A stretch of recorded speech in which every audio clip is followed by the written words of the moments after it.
What's up, everybody? Chris Forsyth, Spotskin Destics, back again with Skeleton Crew. Getting to this one a little bit late today. Wasn't feeling great yesterday. I did watch it when it dropped, and I got my notes down, but didn't feel like getting on camera at all. Didn't look great. Yeah, let's start with episode 1. It's called This Could Be a Real Adventure. Came in at 49 minutes. That's with credits, though. So, right about the beginning, we got some new helmets and robots going on. So, that's always just neat to see a little added thing at the beginning there. We do have a crawl for this one. Kind of like how Ahsoka's was. It was just sentences popping up on the screen. Wasn't any like official crawl, but that was neat. Oh man, this opening fight started off like Halo. Like they got these like arms that like came out of the one ship and just went in the other one. It's like that in Halo Combat Evolved, or is it 2? Whatever your first mission is, that first fight that they do. And they got the tubes coming from the Covenant ships to your ship. So, right off the bat, I'm like, yo, Halo, that's dope. And then it just turns into like, almost like a shot-for-shot fucking, like a New Hope. Like, right when the troopers are coming through the door. Like, this dude, like, I saw it in a video earlier. Now, I wrote it down anyway. But, the dude put, like, both the shots together. The one trooper that's just kind of looking around like, what's going on? Like, the dude's head movements were almost the same. It was fucking hilarious. I loved it, but it was dope. Awesome opening for the show. Yeah, the pirates take over the ship. Then we already get Jude Law's character. If nobody got that, you're crazy. Because he's got the same jacket on and everything, like, because we already saw his action figure and pictures of him on the posters and stuff. We'll get to him on the second episode. But he's the captain. He's got a dope-ass helmet. Someone's probably already working on that now. I want to see that. So yeah, we get to the vault. They open up the vault, and there's one credit in there. And apparently they've been running in some luck, like, what is it? I think the second Pirates of the Caribbean. Yeah, the second one. Like, pirates are kind of down their luck, and Jack is looking for that big score. And then they just kind of, like, leave him again anyway. He, like, kind of gets to the map, and he's got the little picture of the key or whatever. He's just like, no, it's a picture of a key. So that's a little, I don't know if there's a callback to that, but that was that dope. So they mutiny him, and we see what happens later. But yo, all these aliens are dope as hell. Like, and you'd think this is a kid's show. This one alien comes in the door, the one with the 3 eyes. They shoot his eye out right the fuck away. Like, let's fucking go. Like, this ain't your normal kids show. So we get the opening card, Skeleton Crew, and we see the fuck is his name? Is Wind. We get to his house and everything. He's getting up. These kids are fucking spoiled as shit with these dope ass houses. I need one. And it was really funny. Like, I'm looking at this kid's room. I'm like, yo, are these parts actually parts of the Star Cruiser that they just kind of like dismantled and put back together to make these rooms? It looks like it's straight up out of there. But let's wreck something. Oh yeah, so like yeah, they're going to work. We meet up with Neel. And they were just play saber fighting and shit. It was adorable. So we get on these trains, and all the vehicles in this world. We'll get to that. Like, that's one of my biggest questions in this show right now. What the fuck is going on this planet? all the vehicles except for like the kids' speeder bikes run on tracks. So yeah, we get on this train, and we get the DJ Rex from Star Tours. We get his droids, the TIE Fighter, and of course, kids, they're fucking with him. Like, ran up behind him, he turns around. He's got a bunch of gum stuck to his head. Pretty great. So yeah, we're at school now, and the classrooms set up crazy. Looks boring as hell. You got a droid as a teacher. I don't know how you're friggin' learning anything there, but Wynn's playing on a space Etch-a-Sketch and making a little Jedi character. It was kind of funny because you see what he was doing. He was working on the lightsaber when we get in the shot. And if you ever try to go diagonal on an Etch-a-Sketch, not easy, and you can tell his line was going in a little squiggle thing like that.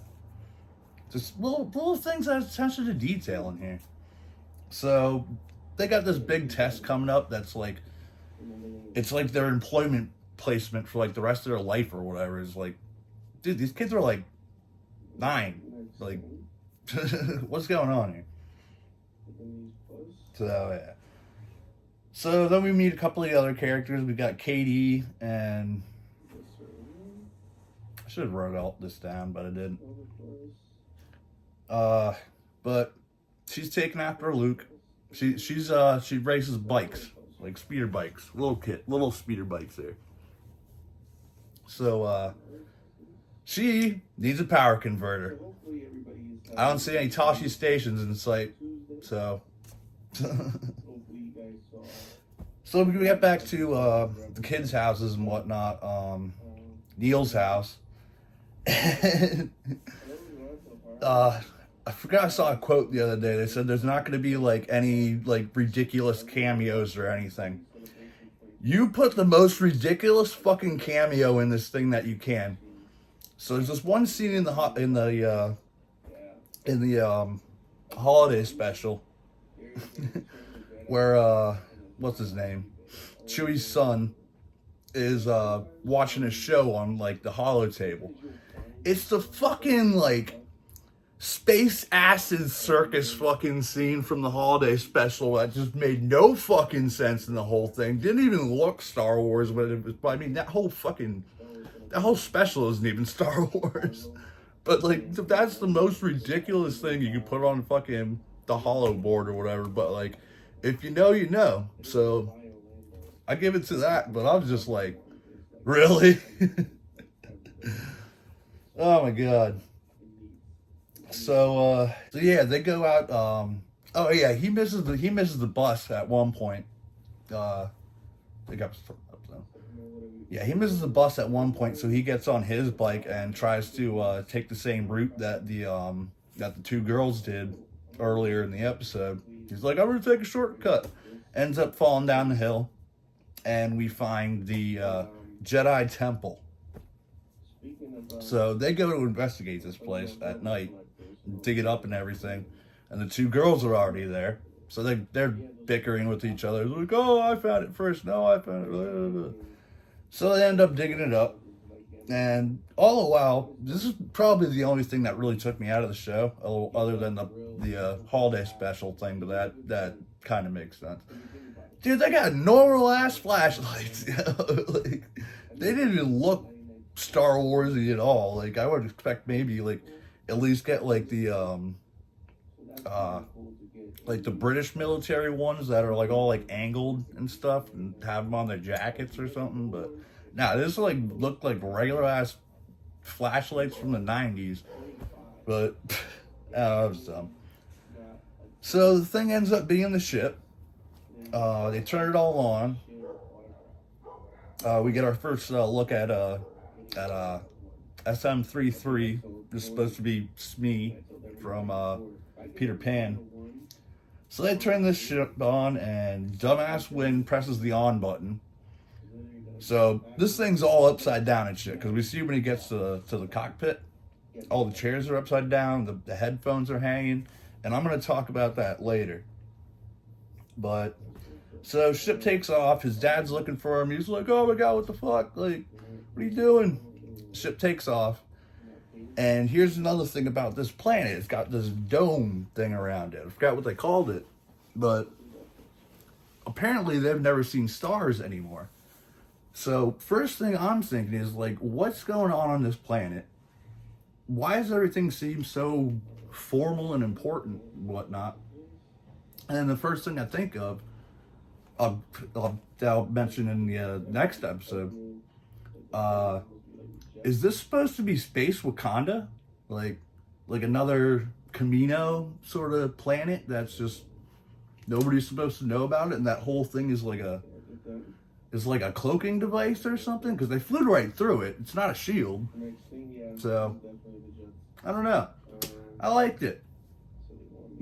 Real good start to the season. I liked it a lot. I give that one an 8 out of 10. I mean, it's not perfect. I want to see where it goes, but I thoroughly enjoyed it. Like, I went in no expectations for this. I'm just like, all right. I like the Goonies. I like Stranger Things, shit like that. Yeah, I went in with no expectations, and I'm like pleasantly surprised. So 8 out of 10 for that one. I'm gonna go straight into episode 2 because I really didn't write much down, and not a crazy lot of stuff happened. It was more visual than anything. So like episode 2 was way out past the border. And this was 32 minutes long. So I kind of got sad about that. I'm just like, okay, we just have 49 minutes. And then I saw, because they both showed up right away for once. And I'm like, 32? Oh, well. So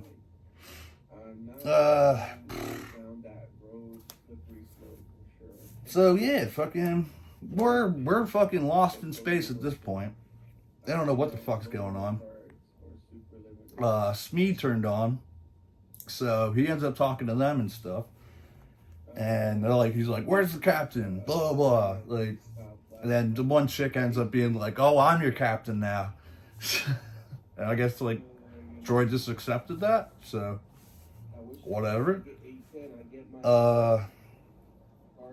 So, he has no idea where they came from.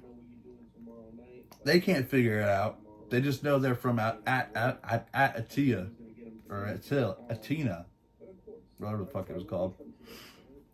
So yeah, Fen, whatever his name is. No, Win. He ends up just kind of wandering around the ship, and here's where I want to bring up the ship being upside down when it was crashed and it flipping over. He's in the captain quarters and stuff, and like we're also walking around the ship, and like, everything's like where it should be now. Like nothing's just like jumbled all over the fucking place from crashing and being upside down. Other than the captain's quarters just dirty as fuck. So they start putting hats on and shit. And he's just like, Neel's just like, oh, I want to go home.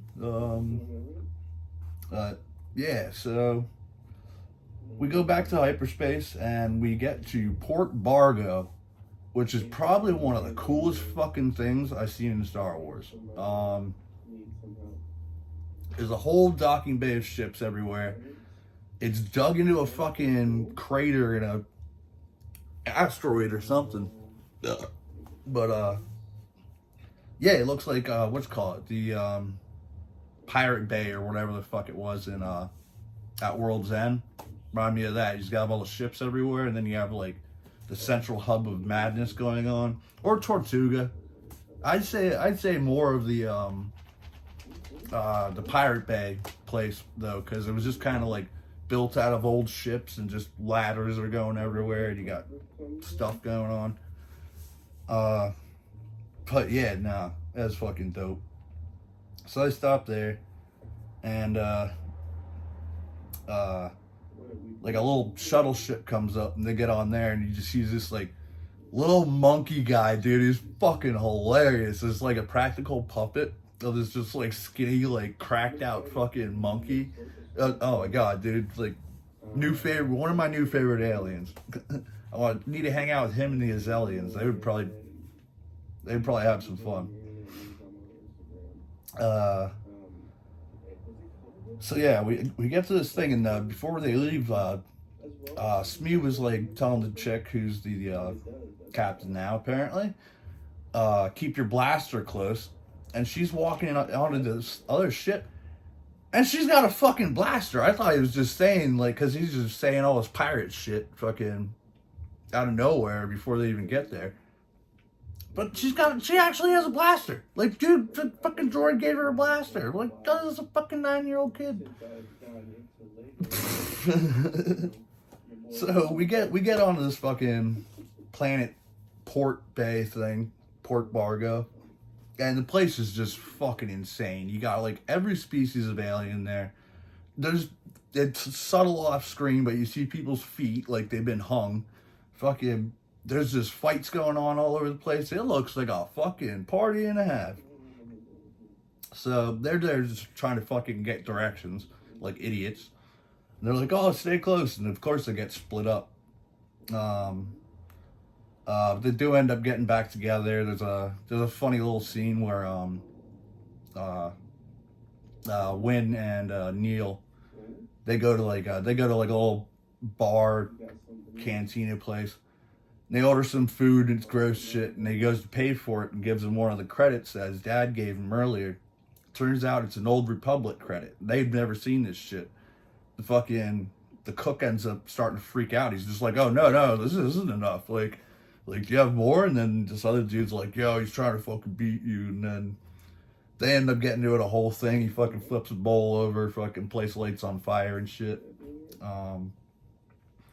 So they end up running away, but girls are walking around, and they've been talking. They got this one chick who's a slaver from the Clone Wars, but looks like a dancer, or just maybe undercover as a dancer, looking for slaves to get. But they're like, she's like, where are you from? Like, where are you trying to go? And fucking, they say like, Adatina, or whatever the fuck it's pronounced. No one's fucking heard of this place at all. Like, and she's like, don't you mean the lost treasure planet of legend or whatever? And she's like, yeah, like these kids out know nothing off this planet. Like, I don't know how you can go through life just being that brainwashed, but or wonder anything because they got the dome overhead and they can't see stars. But that's just kind of weird. So everyone meets up back together, and what's her name? The captain girl. She shoots a shot off like get away, and of course they're fucking pirates, and she's a 9-year-old girl, and slapped the gun out of her way. And then Smee pulls up, just like, leave my captain alone. And we get this dope ass fight scene. Fucking Smee's just running a train on these guys. Like, he wanted to smoke. Like, he's just knocking everybody out. His fucking arms go like fucking rock'em sock'em robots and shit. And then he's got these fucking shields, and he's being shot this whole time, and they're heating up. He just runs up and just burns the fucking dude's face off and shit. That's what I mean. Everyone was like, oh, this is going to be a kid's show and shit. Nah, this is not a kid's show. This is actually pretty fucking dope. So, we get back to the little pod thing with the fucking lizard and shit. Not lizard, little monkey guy. And we're about to get on and everything. Go back to their ship. And Smee gets shot from behind. And this is Vane's crew now. That we saw from the beginning used to be Jod's crew. We know it's going to be what's his name. Celebration cards? Yes. But yeah, apparently Vane is taking over now, and this is the crew that Steve Urkel is also in too. So that's pretty fun. And then apparently, when I was watching the one video earlier, the one chick next to what the fuck is his name called? The Wolfman guy, who's fucking badass. And I actually think I have a wolf's mask that I can make into that, and it would actually look pretty fucking close. So yeah, they get taken prisoner, and they're trying to figure out how to get out of the brig, and none of them knows what a brig is. So like, yeah, they have the little mouse guy that popped out of Smee's eye earlier. So they send him to try and get the fucking key, like he's gonna listen, and then he just pisses on it. That's great. So, and then they're talking about Adatia, and we don't, what treasures on Adatina? Like, we just fucking go to school and ride bikes around and shit. So now we get Jude Law's character, and he comes out, does the little Jedi thing that we saw in all the clips and everything. And this dude, he's definitely at least Force sensitive now.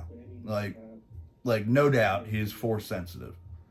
I'm not gonna spoil anything. I saw a clip for next week's episode, but that's gonna be some good dialogue to see where his character actually goes, because he takes his hood down and Wynn's like, "You're a Jedi," and he just goes, and then the episode ends. So yeah, it was a shorter episode, but like, dude, there's just so much shit to fucking look at. It's like not like much really happened, but just looking at everything is fucking awesome. Like, it's cool shit. I want artwork of the Port Bargo and shit. Like, but yeah, I'll give that one a 7 out of 10 just because, like, not much happened, but it was still cool to look. I'll give it a 7.5. That's fucking awesome. But, yeah, that's going to do it for this week. Chris Forsyth, Spot Skin Destics, rock and roll. I'm liking this show so far. Don't fuck it up.